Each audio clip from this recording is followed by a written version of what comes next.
শুভ সকাল সবাইকে। আজ হচ্ছে রবিবার 26 তারিখ, 26শে জানুয়ারি। তো আজ হচ্ছে রান্নাঘরের দায়িত্ব আমার কাছে, মানে দিদি বাড়ি নেই, তাই জন্য রান্নার দায়িত্ব আমার কাছে পড়েছে।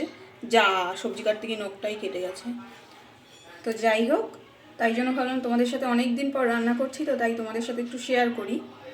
তো আজকে সিম্পল মেনু, স্পেশাল কিছুই নয়, তোমাদের দেখাচ্ছি, দাঁড়াও একটু ওয়েট করো।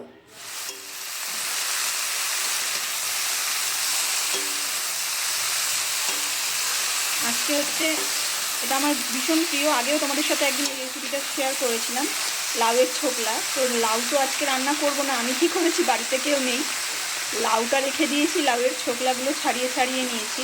তো সিম্পল সর্ষে ফোড়ন দিয়ে এটা রান্না করছি। আর করব হচ্ছে বেগুন আর টমেটো পোড়া, আর কালকের ডাল আছে, আর ডিম ভাজবো।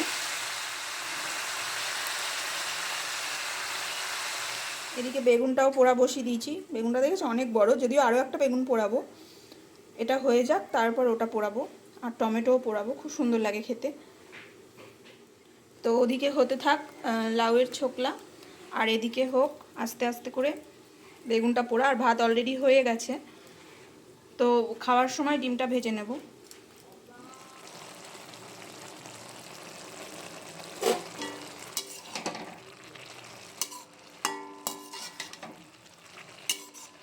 প্রায় হয়ে এসেছে এটা। আর এদিকে বেগুন পোড়াও হয়ে গেছে, বেগুন পোড়াও প্রায় হয়ে এসেছে। বেগুন পোড়াটা কাঠের উনুনেই বেশি ভালো হয়, কিন্তু কাঠের উনুন এখন ধরাতে পারবো না, তাই জন্য এখানেই করছি।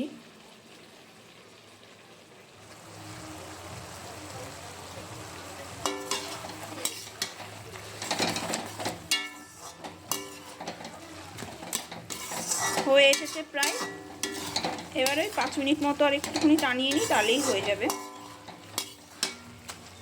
লাউয়ের ছোলা কে কে ভালোবাসো অবশ্যই কমেন্ট করে জানিও। সত্যি বলতে লাউয়ের ছোলা আমার ভীষণ প্রিয়, না হলে কি আর লাউ থেকে লাউ রেখে ছোলা খেতাম। চালের গুঁড়ো দিয়ে দিচ্ছি, জাস্ট কিছুই না, থিকনেসটা ঠিক করার জন্য।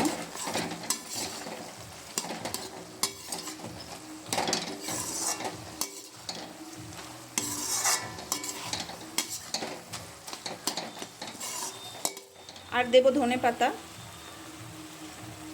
ব্যাস, ভালো করে মিশিয়ে নিই, রেডি হয়ে যাবে আমাদের লাউয়ের ছোলার ছেচকি।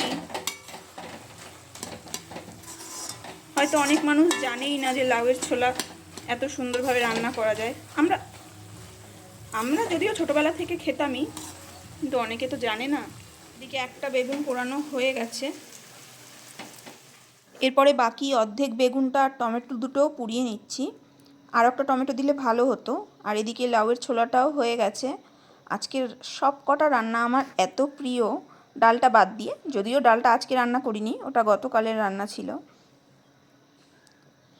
তো বেগুনটাও পোড়া হয়ে গেছে, টমেটো দুটো আরেকটুখানি পুড়িয়ে নিচ্ছি। হয়ে গেছে টমেটো বেগুন সব পোড়ানো। এরপর ডিমগুলোকে সেদ্ধ বসিয়ে দেবো। হ্যাঁ, প্রথমে ভেবেছিলাম যে ডিমগুলোকে অমলেট করব, তারপরে ভাবলাম যে অনেক দিন ডিম পাতায় ভাজা খাওয়া হয় না, তার জন্য আজকে একটু ডিম পাতায় ভাজা তাও অনেক লেট হয়ে গেছিলো, তখন একটা অলরেডি বেজে গেছিলো। চলো ঠিক আছে, একদিন হয় লেট করেই খাবো। তারপরে ডিম পাতায় ভাজার জন্য আমি সব কিছু জোগাড় করে নিচ্ছিলাম।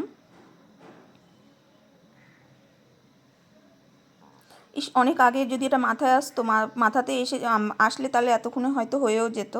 প্রথমে মাথায় ডিম আমলেটই ভাবছিলাম খাবো। তারপর আর কি, আমি সব জোগাড় করে দিয়েছিলাম, যদিও ওই ডিমটা আমি পাতায় ভাজিনি, মাই ভেজেছিল। মাকে আমি বললাম তুমি ভেজে দাও, আমি তাহলে ততক্ষণে অন্য কাজগুলো করতে পারবো। তো আমি সব জোগাড় করে দিয়েছিলাম।